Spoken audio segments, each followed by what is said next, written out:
যেহেতু পুজো হয়েছে অনেকক্ষণ, তাই রান্না করতে করতে দেরি হয়ে গেছে।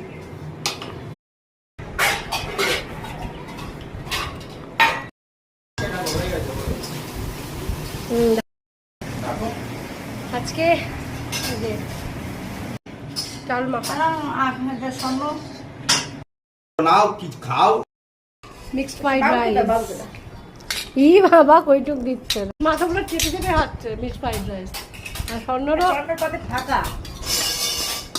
খুব ভালো হয়েছে, ভালো খেয়েছে। রাত্রেবেলা আমাদের মাটন হবে, ছাদে গিয়ে খাওয়া দাওয়া হবে। আবার তো আমার থেকে নিচ্ছিস কেন রে? এই আরে দূরে পরোটা, সস, অমলেট আর সাথে লঙ্কা। লঙ্কা এটা স্বর্ণ লঙ্কা, এটা আমার লঙ্কা। আমরা ফ্রাইড রাইস আবার পরোটা দুটো খাবার খাচ্ছি, সাথে আছে সিমুই। যেহেতু পুজো হয়েছে তো যাই হোক, ঘরে মোটামুটি আটা মাখা ছিল, ময়দা মাখা ছিল, তো ভাত ছিল, সব কিছু নিয়ে আমরা কিন্তু একটা মিক্সড ফ্রাইড রাইস আর রুটি পরোটা এসব বানিয়ে নিয়ে খেয়ে নিয়েছি। রাত্রেবেলা যেহেতু শ্বশুর শাশুড়ির অ্যানিভার্সারি আছে, তো তার জন্য মাটন ছাদে সবাই মিলে বান্না হবে, মালা বদল হবে, সিঁদুর পরা হবে, সব কিছু হবে। আপনাদের সাথে শেয়ার করব, অবশ্যই আমাদের সাথে থাকবেন।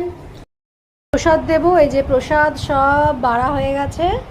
এখন যাব হচ্ছে সবাইকে এই যে প্রসাদ দিতে যাব, সবার বাড়িতে সবাইকে দিতে যাব। মা তো প্রসাদ খাচ্ছে আর বেড়েছেও বরঞ্চ। তো যাই হোক, প্রসাদ